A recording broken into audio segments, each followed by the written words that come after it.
दोस्तों, साल 1900 के शुरू होते ही आने वाले 50 सालों में दुनिया भर में ग्लोबल लेवल में बड़ी बड़ी घटनाएं घटी। सोवियत यूनियन में रशियन रेवोल्यूशन की शुरुआत हुई। फर्स्ट वर्ल्ड वॉर ने दुनिया भर में लोगों की जिंदगियों पर असर डाला। दुनिया भर में इकोनॉमिकल क्राइसिस की वजह से ग्रेट डिप्रेशन की शुरुआत हुई और भारत में इंडिपेंडेंस के लिए रेवोल्यूशन अपने पीक पर था। लेकिन दोस्तों, 1900 में एक ऐसा ही, या यूं कहें इससे भी बड़ा डिजास्टर दस्तक दे रहा था, और वो था दुनिया भर में होने वाली फसलों की कमी। जी हां दोस्तों, जहां दुनिया अलग अलग मुसीबतों से जूझ रही थी, वहीं दूसरी तरफ बढ़ती ह्यूमन पॉपुलेशन के साथ फसलों की ग्रोथ में लगातार गिरावट आ रही थी, जो सीधा सीधा भुखमरी जैसे वैश्विक महामारी की तरफ इशारा कर रही थी। अगर लगातार इस रफ्तार के फसलों की ग्रोथ में गिरावट आती, तो दुनिया भर में भूखमरी और अकाल से करोड़ों लोगों की मौत हो जाती। लेकिन इस वैश्विक महामारी से बचाने के लिए एक हीरो की तरह सामने आते हैं एक जर्मन केमिस्ट, फ्रिट्ज हाबर। फ्रिट्ज हाबर एक ऐसे केमिकल की खोज करते हैं जो फसलों की ग्रोथ को दोबारा से बढ़ा सकता था और दुनिया भर में अनाज की कमी को पूरा कर सकता था। उनके इस महान काम के लिए हाबर को साल 1918 में नोबेल प्राइज भी दिया गया। लेकिन यह नोबेल प्राइज बहुत ही कंट्रोवर्शियल रहा। बहुत से लोग फ्रिट्ज हाबर को नोबेल प्राइज देने के खिलाफ थे।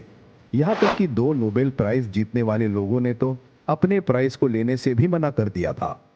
दोस्तों, पूरे दुनिया को बचाने वाले साइंटिस्ट फ्रिट्ज हाबर की जिंदगी का एक ऐसा डार्क पहलू भी था, जिसकी वजह से उनकी पत्नी ने खुद को गोली मारकर सुसाइड किया था। लेकिन अब सवाल यह उठता है, आखिर क्यों लोग उन्हें नोबेल प्राइज देने के खिलाफ थे? आखिर किस वजह से फ्रिट्ज की वाइफ ने सुसाइड किया? आखिर क्या था इस महान साइंटिस्ट की जिंदगी का डार्क पहलू? आइए जानते हैं इन सभी बातों को आज की इस वीडियो में। लेकिन अगर आप चैनल पर नए हैं तो ऐसे ही अमेजिंग नॉलेज के लिए रेडी स्टडी नॉलेज को सब्सक्राइब कीजिए और साथ ही बेल आइकन दबाना ना भूलें। दोस्तों, साल 1898 में फेमस केमिस्ट विलियम क्रुक्स ने एक प्रेडिक्शन की थी कि आने वाले 30 सालों में दुनिया भर में लोग भुखमरी से मर जाएंगे, क्योंकि दुनिया भर में फसलों में नाइट्रोजन की कमी हो रही थी और प्लांट्स की ग्रोथ के लिए नाइट्रोजन बहुत इंपॉर्टेंट न्यूट्रिएंट होता है।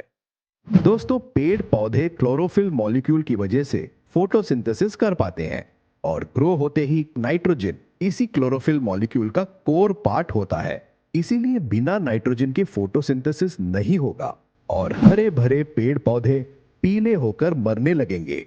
यही नाइट्रोजन इंसानों, जानवरों में एमिनो एसिड्स का फॉर्मेशन करता है, जिसके द्वारा बॉडी में प्रोटीन के बिल्डिंग ब्लॉक्स बनते हैं। इसीलिए नाइट्रोजन किसी भी बायोलॉजिकल बॉडी के लिए एक बेसिक फंडामेंटल एलिमेंट होता है। वैसे तो अर्थ के एटमॉस्फेयर में 78% नाइट्रोजन मौजूद है, लेकिन धरती में ये सॉइल के साथ मिक्स होती है, जिसकी मदद से पेड़ पौधों को ग्रोथ मिलती है। इसी तरह से इन नाइट्रोजन बेस्ड प्लांट्स को खाने पर इंसानों और जानवरों में नाइट्रोजन की कमी पूरी होती है। लेकिन जब लगातार एक ही लैंड पर बार बार फार्मिंग की जाती है, तो सॉइल में मौजूद नाइट्रोजन खत्म हो जाती है और फ्यूचर में वो लैंड क्रॉप्स को उगाने के लिए उपजाऊ नहीं रह पाती है।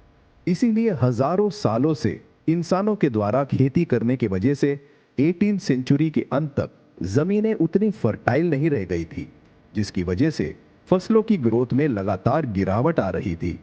शुरुआत में इस प्रॉब्लम के सॉल्यूशन के लिए बर्ड्स पूप, जिसे बर्ड गुआनो भी कहा जाता है, उसका इस्तेमाल किया जाता था। इस बर्ड की गुआनो में नाइट्रोजन की अच्छी खासी मात्रा होती थी, जिसे क्रॉप्स में फर्टिलाइजर की तरह इस्तेमाल किया जाता था। ये बर्ड पूप पैसिफिक आइलैंड में फैली होती थी, जहां हजारों की तादाद में समुद्री बर्ड्स आकर इसे फैला देते थे। फिर इसी गुआनो को कलेक्ट करके बिजनेस ट्रेडर मार्केट में फर्टिलाइजर के फॉर्म में बेच दिया करते थे। दुनिया भर में इनकी ज्यादा डिमांड थी, लेकिन सप्लाई कम और डिमांड ज्यादा होने की वजह से ये फर्टिलाइजर बहुत कॉस्टली होता था और सभी जानते थे कि एक दिन फसलों के लिए ये सप्लाई भी खत्म हो जाएगी। इसीलिए इस प्रॉब्लम का कोई परमानेंट सॉल्यूशन जरूरी था। ज्यादातर साइंटिस्ट इसके सॉल्यूशन के लिए कोशिश कर रहे थे, तभी उस वक्त एक जर्मन केमिस्ट फ्रिट्ज हाबर की दिलचस्पी इस मुद्दे में जगती है और वो इस प्रॉब्लम के सॉल्यूशन की खोज में लग जाते हैं। इसके बाद हाबर साल 1904 में कार्ल बॉश के साथ मिलकर हाइड्रोजन और नाइट्रोजन गैस से अमोनिया को सिंथेसिस करने की रिसर्च पर काम करने लगते हैं। अगर नाइट्रोजन की बात करें तो नाइट्रोजन एटमॉस्फेयर में N2 की फॉर्म में होती है, जो आपस में ट्रिपल बॉन्ड बनाकर जुड़ी होती है। इसीलिए अपने नेचुरल फॉर्म में यह गैस हाईली स्टेबल होती है, जिसके बॉन्ड को तोड़ पाना बहुत मुश्किल होता है। फ्रिट्ज हाबर अपने गैस चेंबर में नाइट्रोजन और हाइड्रोजन गैस को हाई अमाउंट में हीट करते हैं, क्योंकि इन दोनों गैसों की केमिकल बॉन्ड को तोड़ने के लिए हाई अमाउंट में एनर्जी की रिक्वायरमेंट होती है। लेकिन उन्हें इस काम में सफलता नहीं मिल पा रही थी, जिसके बाद वो अपनी रिसर्च में ऑस्मियम मेटल का इस्तेमाल करते हैं, क्योंकि हाबर जानते थे कि ऑस्मियम एक अच्छे कैटलिस्ट की तरह काम कर सकता है। दोस्तों, कैटलिस्ट किसी भी रिएक्शन को तेज करने के साथ एनर्जी की रिक्वायरमेंट को कम करने में मदद करता है।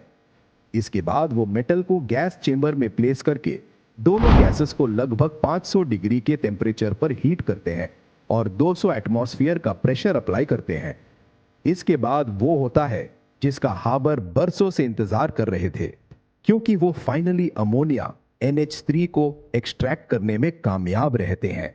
दोस्तों, लगभग 5 साल तक कोशिश करने के बाद आखिरकार फ्रिट्ज हाबर अमोनिया को सिंथेसिस करने में सफल हो जाते हैं। उनकी इस कामयाबी के बाद पूरी जर्मनी में फ्रिट्ज हाबर के चर्चे होने लगते हैं। वो उस वक्त के फेमस पर्सनैलिटी बन जाते हैं और अब उनका नाम एल्बर्ट आइंस्टाइन जैसे बड़े बड़े साइंटिस्टों के साथ लिया जाने लगता है। वो अपनी रिसर्च को पेटेंट करवा लेते हैं, जिसे साल 1909 में जर्मनी की एक केमिकल कंपनी BASF खरीद लेती है। इसके बाद अमोनिया फर्टिलाइजर को पूरी दुनिया में सप्लाई किया जाता है, जिसकी वजह से फसलों की ग्रोथ में 4 गुना तेजी देखने को मिलती है और आने वाले दशकों में दुनिया की पॉपुलेशन तेजी से बढ़ने लगती है। दोस्तों, इसके बहुत चांसेस है कि आपकी बॉडी में मौजूद नाइट्रोजन हाबर के इसी एक्सपेरिमेंट का नतीजा हो। लेकिन दोस्तों, इसके बाद आता है वो वक्त जिसने पूरे दुनिया को बचाने वाले फ्रिट्ज हाबर को लोगों के सामने विलन बना दिया। दरअसल साल 1914 में फर्स्ट वर्ल्ड वॉर की शुरुआत हो चुकी थी। इस वॉर में जर्मनी के लिए हाबर वॉलंटियर बनकर देश की सेवा करना चाहते थे, इसीलिए उन्हें केमिकल वेपन डेवलपमेंट का इंचार्ज बना दिया जाता है। दोस्तों, फर्स्ट वर्ल्ड वॉर में जब जर्मन फोर्सेस अलाइज फोर्सेस से हारने लगी थी, तब हाबर जर्मन फोर्सेस को जिताने के लिए एक दर्दनाक रास्ता निकालते हैं। फ्रिट्ज हाबर दिसंबर 1914 में खतरनाक डेडली क्लोरीन गैस को बनाते हैं और जर्मन आर्मी को इस गैस को वॉर में यूज करने का सजेशन देते हैं। इसके बाद 22 अप्रैल 1915 शाम 6 बजे German forces 5000 chlorine gas cylinders को खोलकर अलाइज फोर्सेस की तरफ बिछा देती है। अब दोस्तों, क्योंकि क्लोरीन गैस हवा से भरी होती है, इसीलिए ये हरी गैस आसानी से जमीन पर चारों तरफ फैल जाती है। इस बात से अनजान अलाइज फोर्सेस के सोल्जर्स रात में आगे बढ़ रहे थे, जिसकी वजह से वो सभी क्लोरीन गैस की चपेट में आ जाते हैं। दोस्तों, ये क्लोरीन गैस बहुत ही ज्यादा पॉइजनस गैस होती है। इस गैस को इनहेल करते ही ये लंग्स की म्यूकस लाइनिंग को बर्बाद कर देती है और एयर ब्लॉकेज की वजह से सांस लेने में दिक्कत होने लगती है। इस गैस की वजह से लंग्स में फ्लूइड जम जाता है, जो पूरी बॉडी के मेटाबॉलिक प्रोसेस को ब्लॉक कर देता है और इंसान की तड़प तड़प कर दर्दनाक मौत होती है। उस दिन भी यही हुआ। गैस की चपेट में आने से हजारों सैनिकों की दर्दनाक मौत हो गई। दोस्तों, मौत का मंजर इतना भयानक था, तड़प तड़प कर मरते सैनिकों को देखकर जर्मन फोर्सेस के सोल्जर भी डर गए। क्लोरीन गैस के पहले ही इस्तेमाल में लगभग 1100 सैनिक मारे गए। दोस्तों, कुछ आंकड़ों के मुताबिक वर्ल्ड वॉर फर्स्ट में इस केमिकल वॉर में लगभग 90,000 से भी ज्यादा सैनिकों ने अपनी जान गंवाई थी। वहीं दूसरी तरफ हजारों मौत के लिए जिम्मेदार फ्रिट्ज हाबर को इस बात से कोई फर्क नहीं पड़ता था। हाबर की इस सफलता के लिए जर्मन आर्मी ने उन्हें कैप्टन की रैंक दी। एक दिन जब हाबर घर पर आराम कर रहे थे, तो उन्हें अचानक गोली चलने की तेज आवाज आती है और जब वो जाकर देखते हैं तो उनकी वाइफ ने खुद को गोली मारकर सुइसाइड कर लिया होता है। दरअसल हजारों मौत के लिए जिम्मेदार हाबर की गिल्ट से वो उभर नहीं पाई थी, लेकिन हाबर को इस बात से भी कोई ज्यादा फर्क नहीं पड़ा। इसके बाद भी वो पहले की तरह जर्मन फोर्सेस के लिए खतरनाक वेपन्स बनाते रहे। जब साल 1918 में उन्हें अमोनिया की डिस्कवरी के लिए नोबेल प्राइज दिया गया, तब बहुत से लोग इसके खिलाफ थे। यहां तक कि 2 नोबेल प्राइज विनर्स ने तो अपनी प्राइज लेने से भी मना कर दिया। इसके कुछ सालों बाद हाबर जर्मनी छोड़कर स्विट्जरलैंड चले गए, जहां साल 29 जनवरी 1934 को एक होटल में फ्रिट्ज हाबर की 65 साल की उम्र में मौत हो गई।